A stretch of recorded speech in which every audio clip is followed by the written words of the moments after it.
हाय आर्मीज, आपका स्वागत है मेरे YouTube channel BTS Korean army 111 इन भोजपुरी सॉन्ग।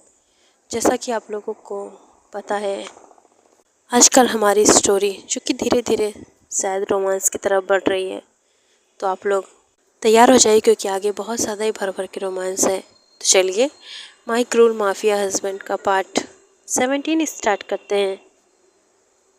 आज जो कि जिमिन बहुत बुरी तरीके से हार चुकी थी, वो अपने जिस्म को ऐसे ही छोड़ देती है और युंगी का भाई जो करने चाहता था वो उसे करने देती, क्योंकि उसके पास अब पावर्स नहीं बची थी। यहाँ पर युंगी के भाई के सिर पे किसी ने पंच मारा होता है और वो लगातार युंगी को मारे जा रहा था और वो बहुत ज़्यादा ही बुरी तरीके से जिमिन को देख रहा था और उसका गुस्सा और ज़्यादा बढ़ता जा रहा था और वो युंगी के भाई को इतना ज़्यादा मारता है कि वो अधमरा हो जाता है। जब वो अपनी प्यारी सी जिमिन को देखता है तो बहुत ज़्यादा ही उसे गिल्ट फील हो रहा था कि आखिर उसने कैसे चूक कर दी, कैसे उसने इस दरिंदे को अपने साथ रखा। ये कोई और नहीं युंगी होता है। युंगी जिमिन की हालत देखता है और वो रोने लगता है और उसका भाई जो कि भाग चुका था वो अपने असिस्टेंट को कॉल करके कहता है कि पता करो वो कहाँ जा रहा है और उसे ऐसी सज़ा दो कि उसकी रूह भी कांप जाए। इस समय तो वो भाग गया है, अगर कहीं मिले तो उसे शूट कर दो। और अपनी जिमिन को देखता है जो कि विदाउट क्लोथ्स सिर्फ अपने गारमेंट्स में पड़ी होती है और बहुत ज़्यादा ही उसके शरीर पे निशान होते हैं, बहुत ज़्यादा ही काटने के निशान होते हैं। वो जिमिन को हाथ लगाता है। जिमिन डर जाती, कहती प्लीज़ प्लीज़ मुझे छोड़ दो, प्लीज़ मेरे साथ ऐसा मत करो, मुझे ये सब बिल्कुल भी अच्छा नहीं लग रहा है, मैं मर जाऊंगी, प्लीज़ मेरे साथ ऐसा मत करो। वो जिमिन को बहुत ज़ोर से हक कर लेता है और कहता है कि सॉरी, मेरी गलती है ये कि मैंने तुम्हें प्रोटेक्ट नहीं किया। आखिर मैं ऐसा कैसे हो सकता हूँ। वो जिमिन को अपने साथ लेकर जाता है और डॉक्टर को कॉल करके डॉक्टर को बुलाता है।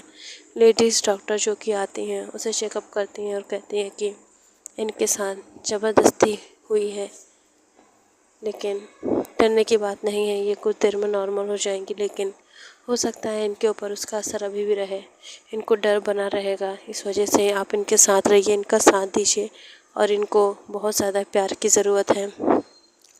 युंगी जो ये सब सुन रहा था वो बहुत ज़्यादा गिल्ट से भर चुका था। वो कैसे इस तरीके से अपनी जिमिन को इस तरीके से देख सकता है और वो जिमिन से बहुत ज़्यादा प्यार करने लगा है। उसे नहीं पता ये कब हुआ, लेकिन हो गया। जिमिन जो कि अब आराम करने लगती है क्योंकि उसे नींद का इंजेक्शन दिया था। ऐसे ही 2 दिन बीत जाते हैं। जिमिन हमारी गुमसुम सी ऐसे ही रूम में बैठी होती है। यहाँ पर हम देखते हैं कि युंगी कोई फाइल पढ़ रहा था और डाइनिंग टेबल पे बैठकर वो जिमिन को देख रहा था। जिमिन जो कि उसके लिए ब्रेकफास्ट बना कर लाई थी और युंगी कहता है कि वैसे मैंने तुम्हारी फाइल्स पढ़ी हैं, क्या तुम आगे स्टडी करना चाहती हो। जिमिन जो कि उसे देख के शॉक हो जाती है कि आखिर युंगी क्या बोल रहा है। तभी युंगी कहता है कि मैंने देखा है तुम आगे बिजनेसमैन बनना चाहती हो, एक बहुत ही अच्छा बिजनेस करना चाहती हो, तो मैं तुम्हें पढ़ने की परमिशन देता हूँ, लेकिन तुम कॉलेज नहीं जाओगी क्योंकि मुझे नहीं पसंद कि मेरी वाइफ को कोई देखे। इस वजह से तुम घर से ही स्टडी करोगी और कभी अगर तुम्हें जाना होगा तो मैं तुम्हें लेके जाऊँगा, ठीक है। यहाँ पर हम देखते हैं कि जिमिन अपने सारे दर्द भूलकर स्माइल करती है, जिस स्माइल को देखने के लिए युंगी ने 2 दिन वेट किए थे। आज फाइनली उसे वो स्माइल देखने को मिली। इस तरीके से वो जिमिन को खुश देख के बहुत ज़्यादा ही दिल में सुकून फील करता है। उसे लगता है कि आज उसने कुछ ऐसा काम किया है दुनिया में कि उसके दिल को सुकून मिल सके, वरना उसके पास तो दिल ही नहीं था। वो अपनी जिमिन को देख के बहुत ज़्यादा ही खुश हो जाता है और कहता है कि ठीक है, तो तुम्हारा मैं एडमिशन करवा दूँगा और तुम घर से ही पढ़ाई कर सकती हो, और अगर तुम चाहो तो मैं सर्वेंट रख लूँ। वो स्माइल करती है तो युंगी कहता है कि ठीक है, मैं तुम्हारे लिए घर पे सर्वेंट रख दूँगा, जिससे तुम्हें काम करने की ज़रूरत नहीं है। मैं यहाँ अकेला रहता था, इस वजह से मैंने कभी सर्वेंट नहीं रखा, और ख़ुद का काम जो कि मैं अपने असिस्टेंट से करवाता था। लेकिन कोई बात नहीं, तुम इस तरीके से रहोगी तो मुझे बहुत ज़्यादा ही बुरा लगेगा। इस वजह से तुम घर में बोर ना हो, इसलिए तुम पढ़ सकती हो। और यहाँ पे वो बहुत ज़्यादा ही खुशी से अपने काम के लिए चला जाता है। शाम के वक्त गेट से कोई एंटर करता है और कहता है, मम्मा। ये कोई और नहीं, किट्टू होता है। किट्टू जो कि अपनी मम्मा को देख के बहुत ज़्यादा खुश हो जाता है, और यहाँ पर हमारी जिमिन भी खुश हो जाती है उसे देखकर, और उसे प्यारा सा हग करती है।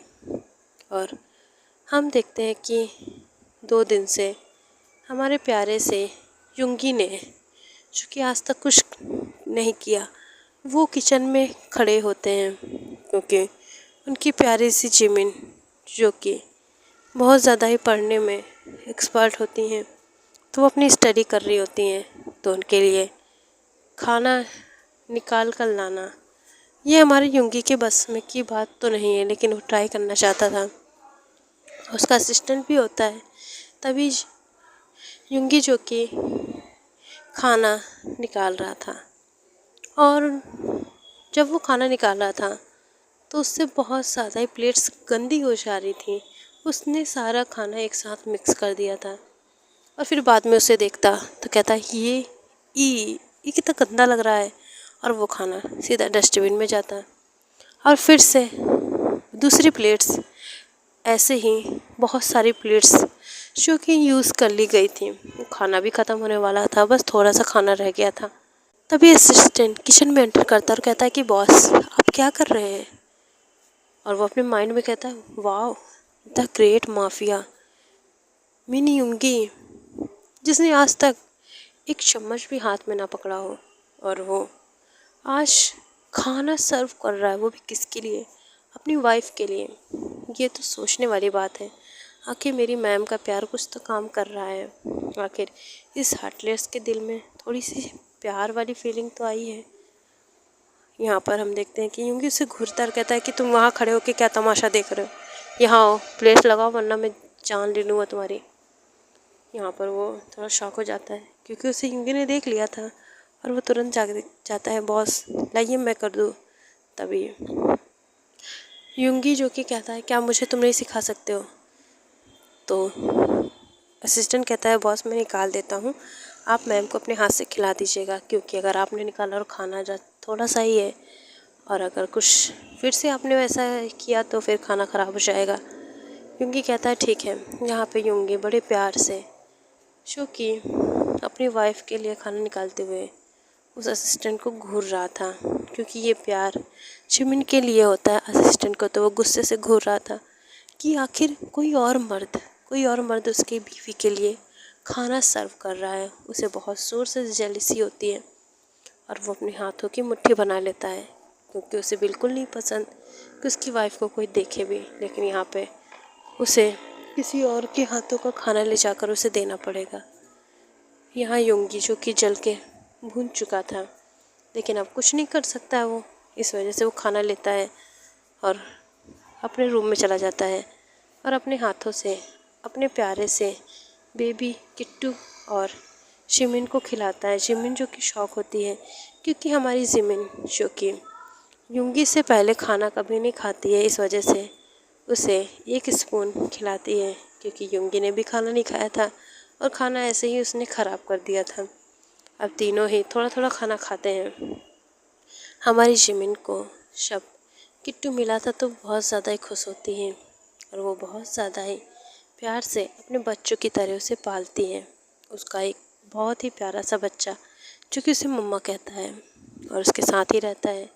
ये सब हमारे युंगी को जेलस फील करवाता है, क्योंकि जिमिन के ऊपर किट्टू सो जाता है, और जिमिन भी उसे बहुत प्यार से हग करती है, जो कि बहुत ज़्यादा ही जेलस फील करवाता है युंगी को, क्योंकि आज तक जिमिन ने कभी उसे हक नहीं किया है, तो कैसे बर्दाश्त कर सकता है ये सब। उसे जेलसी होती है। लेकिन हम देखते हैं कि हमारा प्यारा युंगी, जो कि किट्टू से जेलसी होने की वजह से उसे उसके डैड के पास भेज देता है। जिमिन को ये बिल्कुल नहीं बर्दाश्त होता। वो कहती है कि कितना खड़ूस आदमी है, छोटे से बच्चे से भी जेलस हो रहा है। ऐसे ही नेक्स्ट डे जो कि यूंगी अपने ऑफिस के लिए इशारा होता है, जो उसने सर्वेंट रखी होती है वो बहुत ज़्यादा स्माइल कर रही होती है और किसी को फ़ोन करके कहती है कि उन दोनों के रूम में से कोई भी आवाज़ नहीं आ रही है, लग रहा है कि अब वो आ रहा है। और देखती है कि यूंगी जो कि सीढ़ियों से नीचे आ रहा था और वो स्माइल करती है और इंसान से कहती है कि वो आ गया। वो इंसान कहता है गुड, अब बस तुम तमाशा देखो। यहाँ पर हम देखते हैं कि यूंगी जो कि सीढ़ियों से नीचे गिरता है और उसके सिर पे किसी नुकीली चीज़ से चोट लग जाती है और बहुत ज़्यादा ब्लड लॉस होने लगता है। उसके गिरने की आवाज़ सुन के शिमिन रूम से तुरंत दौड़ कर आती है और देखती है कि वो बहुत ज़्यादा ही खून से लथपथ हो चुका था। वो तुरंत ही उसके असिस्टेंट को कॉल करती है और कहती है कि जल्दी से आइए, यहाँ पर यूंगी को चोट लग गई है, यूंगी का एक्सीडेंट हो गया, बहुत ज़्यादा ब्लड लॉस हो रहा है। उसका असिस्टेंट जल्दी से आता है। जिमिन का रो रो के बुरा हाल हो चुका था और जल्दी से उसे अस्पताल लेके जाते हैं और डॉक्टर उसका चेकअप करते हैं। सारे घर वाले वहाँ पे मौजूद होते हैं जो कि बहुत ज़्यादा ही रो रहे होते हैं। यहाँ पर जिमिन जो कि बहुत ज़्यादा रोकर उसका बुरा हाल हो गया था। ऐसे ही एक दिन बीत जाता है और हमारे यूंगी को होश नहीं आता है और शिमिन जो कि उसके पास ही बैठी होती है। डॉक्टर्स कहते हैं कि आप लोगों को वेट करना पड़ेगा, अगर 24 घंटे में इनको होश नहीं आया तो हम इन्हें खो देंगे। ओके आर्मी, जिस पार्ट को एंड करते हैं नेक्स्ट पार्ट में जानेंगे क्या होगा, क्या हुआ है यूंगी के साथ और किसने किया है ये सब, तो नेक्स्ट पार्ट में पता चलेगा। चलिए आर्मिस, बाय आर्मिस सरांगे। और ये स्टोरी कैसी लग रही है आप लोग बताइए, क्योंकि यूंगी थोड़ा थोड़ा जिमिन को प्यार करने लगा है और हमारी जिमिन पहले से ही यूंगी को शायद पसंद करती है, क्योंकि आज तक उसने यूंगी के लिए बहुत ज़्यादा सेक्रीफाइस किए हैं, उसकी जान बचाई है। तो फिर ऐसे में वो कैसे इस तरीके से अपने हस्बैंड को छोड़ सकती है। बाय आर्मी सरांगी, love you so much army.